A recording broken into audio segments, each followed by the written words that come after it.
প্রাথমিক শিক্ষকদের কর্মসূচিতে পুলিশের বাধা, কাল থেকে অনির্দিষ্টকালের কর্মবিরতির ডাক। অযৌক্তিক আখ্যা উপদেষ্টার, পড়াশোনার ক্ষতি হলে ব্যবস্থার হুঁশিয়ারি। কুমিল্লায় 9 মাসে উদ্ধার 38টি আগ্নেয়াস্ত্রগুলির বেশিরভাগই বিদেশি। নির্বাচন সামনে রেখে সীমান্ত দিয়ে চোরাচালান বাড়ার শঙ্কা, টহল বাড়িয়েছে আইন শৃঙ্খলা বাহিনী।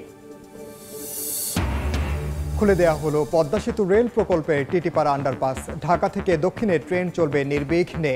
মতিঝিল, খিলগাঁও, সায়েদাবাদ অংশ যানজট মুক্ত হওয়ার আশা। বহুমুখী জটিলতায় চট্টগ্রামের শাহ আমানত বিমানবন্দর। 25 বছর ধরে মাস্টার প্ল্যানে আটকে আছে সম্প্রসারণের কাজ। 2020 সালেই ছাড়িয়েছে যাত্রী ধারণ সক্ষমতা। এবং পর্যটক খরা কাটছে না সেন্ট মার্টিনে। অনুমতি দিলেও 1 সপ্তাহেও যায়নি কোনো জাহাজ। জমছে না ব্যবসা বাণিজ্য। বিধিনিষেধ শিথিল না হলে সংকট বাড়ার আশঙ্কা দ্বীপবাসীর।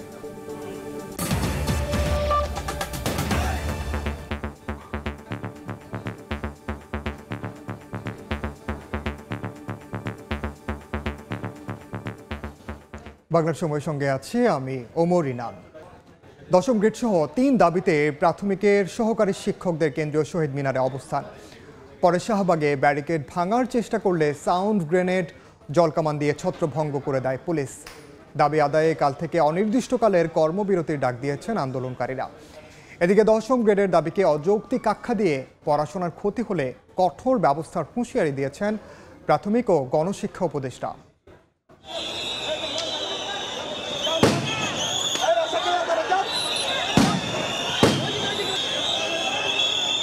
মুহুর্মুহু সাউন্ড গ্রেনেড আর জলকামান দিয়ে শিক্ষকদের শাহবাগ থেকে সরিয়ে দেওয়ার চেষ্টা পুলিশের।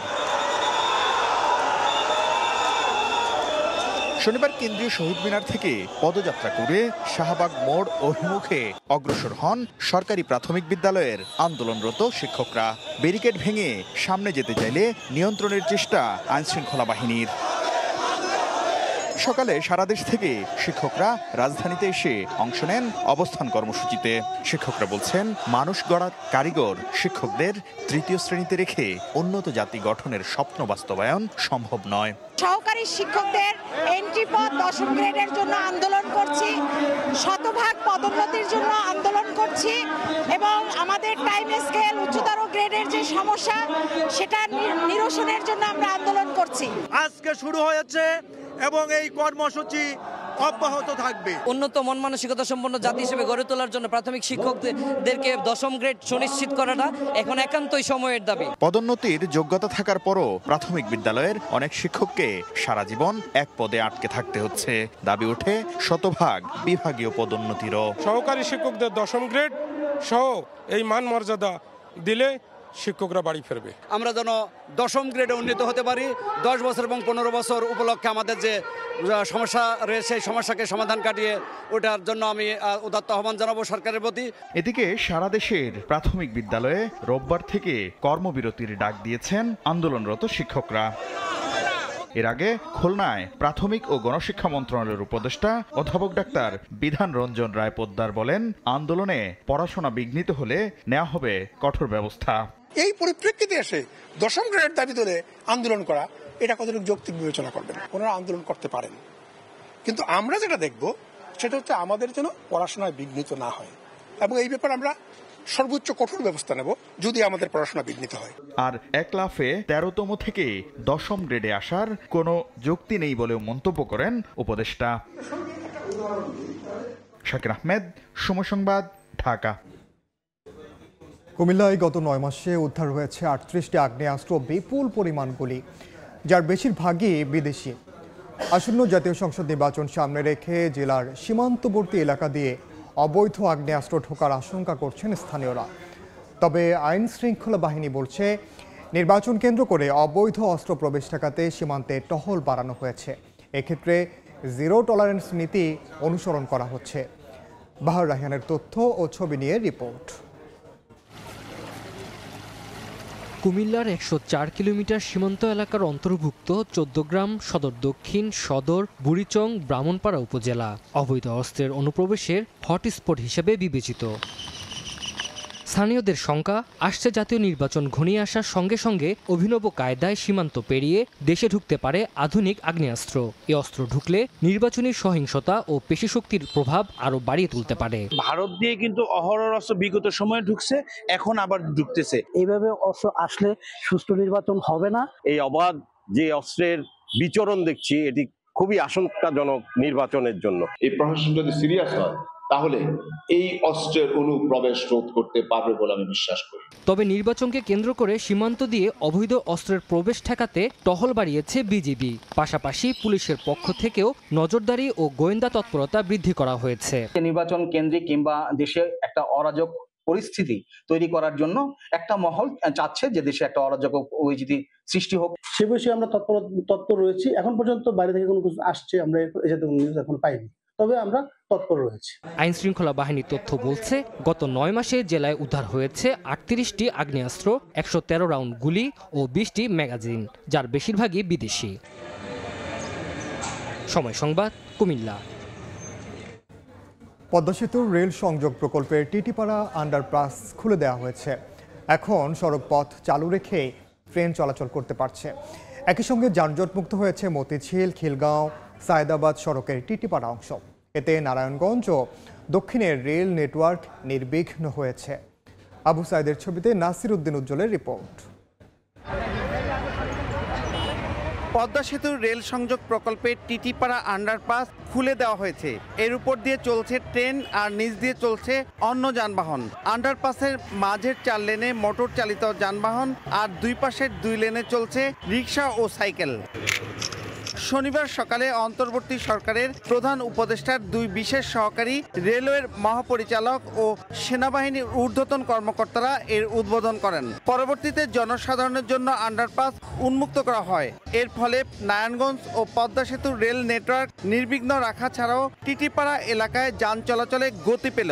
আগে আমাকে ঘুরে যেতে হইতো, ভাঙ্গা রাস্তা দিয়ে এখন মনে করেন শর্টকাটে যেতে পারবো। রিক্সার সাইড আলাদা, গাড়ির সাইড আলাদা, খুবই সুন্দর। রেল লাইনের উপর দিয়ে মানুষ চলাচল করতো, অ্যাক্সিডেন্ট হওয়ার সম্ভাবনা ছিল। এখন তো আর এরকম কোনো সম্ভাবনা পসিবিলিটি নেই। আন্ডারপাসটি চালু হওয়ার মধ্য দিয়ে সেনাবাহিনীর তত্ত্বাবধানে পদ্মা সেতুর রেল সংযোগ প্রকল্পের কাজ সমাপ্তির দিকে। এলাকার মানুষজন সহজে খুব কম সময় এবং ভোগান্তি ছাড়া এই অফিসে চলাচল করতে পারবে, সব ধরনের কাজে চলাচল করতে পারবে। খিলগাঁও, সায়দাবাদ, কমলাপুর, মতিঝিল এই অঞ্চলে যোগাযোগ ব্যবস্থার জন্য একটা অত্যন্ত গুরুত্বপূর্ণ একটা মাধ্যম, করিডোর। সেটা আজকে কাজ শেষে, আমাদের বিগত 2 বছরের কাজ শেষে এটা আজকে উন্মুক্ত হলো। পদ্মা সেতুর রেল সংযোগ প্রকল্পের আওতায় রাজধানীর কমলাপুর থেকে যশোরের রূপদিয়া পর্যন্ত 172 কিলোমিটারে 128টি আন্ডারপাস রয়েছে। 34,000 কোটি টাকার এই প্রকল্পের অগ্রগতি 99.5% বেশি। 6 লেন বিশিষ্ট দেশের প্রথম রেলওয়ে আন্ডারপাসের উপর দিয়ে 6টি রেল লাইন রয়েছে। রাজধানীর টিটিপাড়া থেকে নাসির উদ্দিন উজ্জ্বল, সময় সংবাদ। আন্তর্জাতিক রূপর 25 বছর পেরিয়ে গেলেও মাস্টার প্ল্যানে আটকে আছে চট্টগ্রাম শাহ আমানত বিমানবন্দর সম্প্রসারণের পাশাপাশি আধুনিকায়নের কাজ। এমনকি যাত্রী ধারণ সক্ষমতায় পেরিয়ে গেছে 2020 সালে। অথচ ঢাকার শাহজালাল আন্তর্জাতিক বিমানবন্দরের বিকল্প হিসেবে গড়ে ওঠার সুযোগ থাকলেও নানামুখী জটিলতায় চট্টগ্রামের শাহ আমানত বিমানবন্দর তা হয়ে উঠতে পারছে না। শাখাউত্তিপুর ক্যামেরায় কমলদের রিপোর্ট। শুধুমাত্র শীতের কুয়াশা কিংবা দুর্ঘটনায় বিমান উঠানামা বন্ধ থাকলেই ঢাকার শাহজালাল বিমানবন্দরের বিকল্প হয়ে উঠে চট্টগ্রাম শাহ আমানত বিমানবন্দর। মাত্র 1 ঘন্টার মধ্যে 10টি অভ্যন্তরীণ ও আন্তর্জাতিক বিমান নামিয়ে তার প্রমাণও দিয়েছে সাম্প্রতিক সময়ে ঢাকা বিমানবন্দরের ভয়াবহ আগুনের ঘটনায়। আর স্বাভাবিক সময়ে অনেকটা স্থানীয় বিমানবন্দরের মতোই অবহেলিত শাহ আমানত। অথচ শাহ আমানত বিমানবন্দর সম্প্রসারণ এবং আধুনিকায়ন প্রকল্প এখনো এখনো মাস্টার প্ল্যানে আটকে আছে। এই ধরনের মোকাবেলা যদি ভবিষ্যতে আল্লাহ না করে হয়ে থাকে, তাহলে আমরা আরো বড় পরিসরে আমাদের বিমান, আমাদের চট্টগ্রাম বিমানবন্দরে আমরা আমাদের অ্যাকোমোডেট করতে পারবো। মূলত 3 ধাপে চট্টগ্রাম শাহ আমানত বিমানবন্দরের আধুনিকায়নের মাস্টার প্ল্যান নিয়েছে সরকার।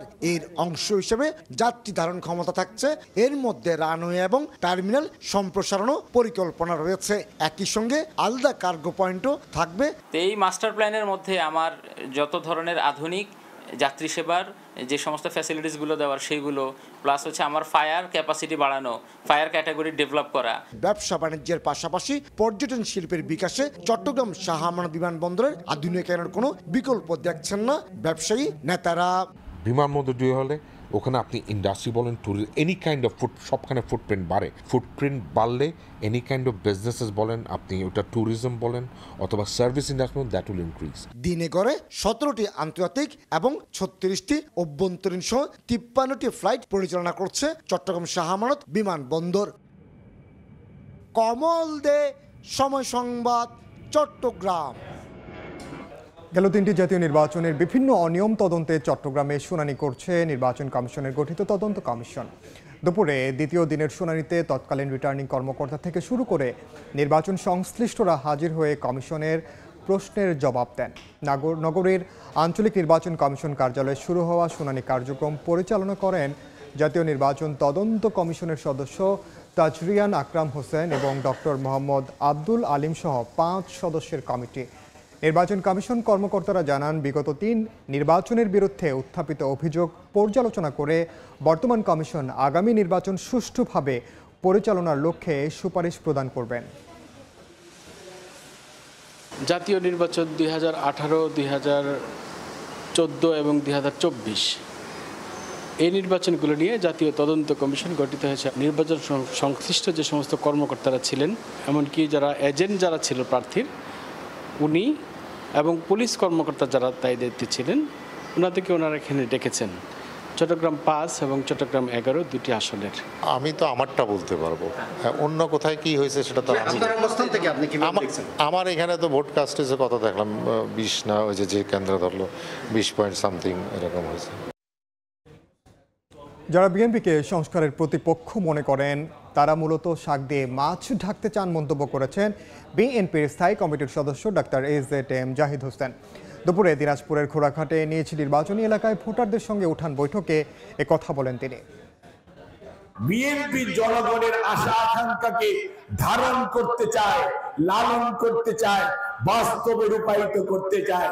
বিএনপি কথায় নয় কাজে বিশ্বাস করে।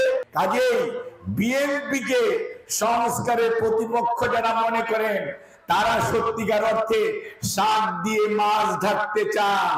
বিএনপি কোন অবস্থাতেই সংস্কারের প্রতিপক্ষ নয়। বাংলা সময় আরও থাকছে। সুন্দরবনে ঘুরতে এসে বোট উল্টে নিখোঁজ নারী পর্যটক, উদ্ধার অভিযানে বন বিভাগ। নারায়ণগঞ্জে নিখোঁজের একদিন পর শীতলক্ষা জ্যোতিদের মিলল যুবকের লাশ। সবার আগে বাংলাদেশ প্রতিপাদ্যে নীলফামারীর ডোমারে হয়ে গেল তারুণ্যের উৎসব। দুপুরে ডোমার বহুমুখী উচ্চ বিদ্যালয় প্রাঙ্গণে হাজারো নবীন ও প্রবীণের অংশগ্রহণে এ উৎসব হয়।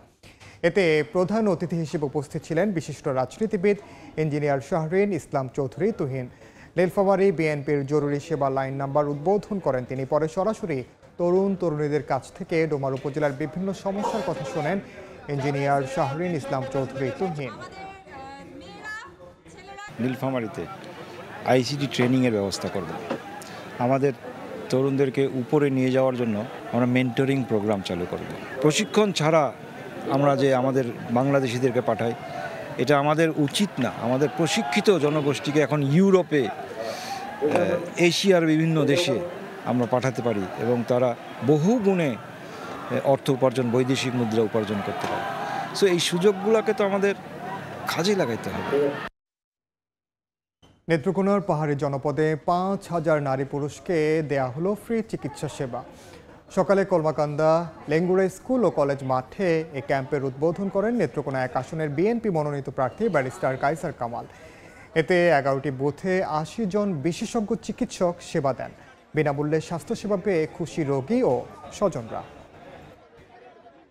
এই দুর্গাপুর কর্মকান্দা বিএনপি যুবদল ছাত্রদল স্বেচ্ছাসেবক দল সকলে মিলে আমরা মানবতার কল্যাণে কাজ করছি। স্বাস্থ্যসেবা একটা সাংবিধানিক অধিকার, কিন্তু অনেকেই বঞ্চিত। পার্টিকুলারলি আমাদের এই অঞ্চল আজকের এই স্বাস্থ্য ক্যাম্পটাকে আমরা ডেডিকেট করেছি উপজাতি যারা আছেন, গারো, হাজং সহ সর্বস্তরের মানুষের জন্য।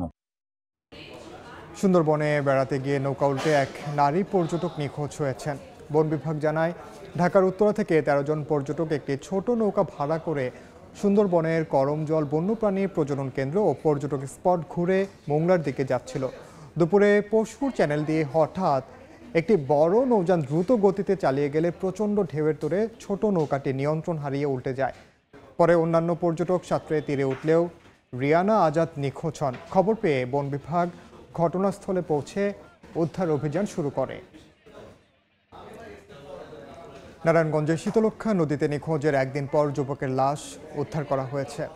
শুক্রবার রাতে খেয়াঘাটের ট্রলার থেকে নামার সময় অসতর্কতার কারণে পানিতে ডুবে নিখোঁজ হন জয়কৃষ্ণ নামের ওই যুবক। খবর পেয়ে ফায়ার সার্ভিস ও নৌ পুলিশের যৌথ অভিযান শুরু হয়। আজ সকালে কেন্দ্রীয় লঞ্চ টার্মিনালের খেয়াঘাট থেকে তার লাশ উদ্ধার করা হয়। পরে পরিবারের কাছে মরদেহ হস্তান্তর করা হয়। 4 দিনের শুভেচ্ছা সফরে চট্টগ্রাম বন্দরে পৌঁছেছে পাকিস্তান নৌবাহিনীর জাহাজ PNS সাইফ। সকালে বন্দরে পৌঁছালে চট্টগ্রাম নৌ অঞ্চলের পক্ষ থেকে চিফ স্টাফ অফিসার, জাহাজের কর্মকর্তা ও নাবিকদের স্বাগত জানান। নৌবাহিনীর সুসজ্জিত বাদক দল ঐতিহ্য রীতি অনুযায়ী ব্যান্ড পরিবেশন করে। এই সময় বাংলাদেশে নিযুক্ত পাকিস্তান হাই কমিশনের প্রতিনিধিসহ নৌবাহিনীর উচ্চ পদস্থ কর্মকর্তারা উপস্থিত ছিলেন। এর আগে জাহাজটি বাংলাদেশের জলসীমায় এসে পৌঁছালে বাংলাদেশ নৌবাহিনী জাহাজ বা নৌজা স্বাধীনতা তাদের অভ্যর্থনা জানায়। শুভেচ্ছা সফর শেষে জাহাজটি আগামী 12 নভেম্বর বাংলাদেশ ত্যাগ করার কথা রয়েছে। খাগড়াছড়িতে 20 ফিল্ড রেজিমেন্ট আর্টিলারির 50তম প্রতিষ্ঠা বার্ষিকী উদযাপিত হয়েছে। দুপুরে সিন্দুকছড়ি জোন সদরের প্রতিষ্ঠা বার্ষিকীর কেক কাটা হয়। পরে প্রীতি ভোজে অংশ নেন আমন্ত্রিত অতিথিরা। এ সময় বিজিবির গুইমারা সেক্টর কমান্ডার, জেলা প্রশাসক, পুলিশ সুপার সহ সামরিক বেসামরিক কর্মকর্তা এবং বিভিন্ন সংগঠনের জনপ্রতিনিধি উপস্থিত ছিলেন। পর্যটক খরায় ফাঁকা সেন্ট মার্টিন।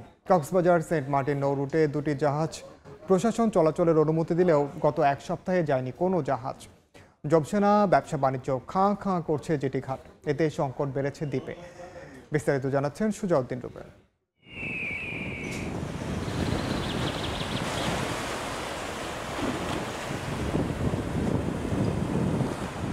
বিষাদে ভরা পুরো সেন্ট মার্টিন দ্বীপ। নেই কোনো ভিড়, ফাঁকা হোটেল, রেস্টুরেন্ট আর জনশূন্য সৈকত। যেটিতেও নেই জাহাজের হুইসেল।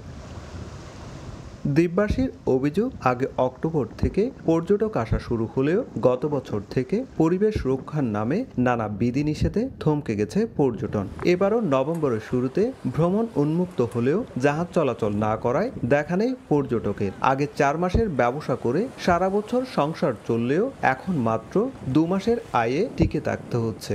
এমন লস আছে বলার মতো না। একবেলা খাইতে পারলে একবেলা খাইতে পারতেছে না। 500 টাকা চাষের বিল, 200 টাকা তুলতে আমার কষ্ট হয়ে কষ্টের মধ্যে আছে সারাদিন। 7 ঘন্টা 8 ঘন্টা জার্নি করে এখানে এসে আবার 7 ঘন্টা 8 ঘন্টা জার্নি করে যাব। 2 ঘন্টার জন্য এখানে বা 1 ঘন্টার জন্য কেউ আসবে না। স্থানীয় জনপ্রতিনিধিদের সংখ্যা, দ্বীপের 80% মানুষ পর্যটনের উপর নির্ভরশীল। মাত্র 2 মাসের আয় দিয়ে সারা বছর টিকে থাকা অসম্ভব, যা শীঘ্রই জীবিকা ও খাদ্য সংকটে রূপ নিতে পারে। উৎকণ্ঠা এবং অর্থনৈতিক আয়ের পথ যেটা, সেটা বন্ধ হয়ে থাকার ফলে মানুষ অর্ধাহারে অনাহারে জীবনযাপন কাটাবে। 8 বর্গ কিলোমিটার আয়তনের এই দ্বীপে প্রায় 10,000 মানুষের বসবাস। নিরিবিলি প্রকৃতির এই দ্বীপ এখন নীরবতা আর উদ্বেগে ঘেরা। সুজাউদ্দিন রুবেল, সময় সংবাদ, কক্সবাজার। বাংলার সময়ের শীর্ষ সংবাদগুলো জানিয়ে দিচ্ছে আরেকবার। প্রাথমিক শিক্ষকদের কর্মসূচিতে পুলিশের বাধা, কাল থেকে অনির্দিষ্টকালের কর্মবিরতির ডাক। অযৌক্তিক আখ্যা উপদেষ্টার। পড়াশোনার ক্ষতি হলে ব্যবস্থার হুঁশিয়ারি। কুমিল্লায় 9 মাসে উদ্ধার 38টি আগ্নেয়াস্ত্র, গুলির বেশিরভাগই বিদেশি। নির্বাচন সামনে রেখে সীমান্ত দিয়ে চোরাচালান বাড়ার শঙ্কা। টহল বাড়িয়েছে আইন শৃঙ্খলা বাহিনী। এবং খুলে দেয়া হলো পদ্মা সেতু রেল প্রকল্পের টিটিপাড়া আন্ডারপাস। ঢাকা থেকে দক্ষিণে ট্রেন চলবে নির্বিঘ্নে। মতিঝিল, খিলগাঁও, সায়েদাবাদ অংশ যানজট মুক্ত হওয়ার আশা। এই ছিল বাংলার সময়। এরপর সন্ধ্যার সময় নিয়ে সঙ্গে থাকবেন সহকর্মী শব্দব দেবীর। ধন্যবাদ ইনান। সন্ধ্যার সময় নিয়ে আসছে কিছুক্ষণ পরই, সঙ্গেই থাকুন সময়।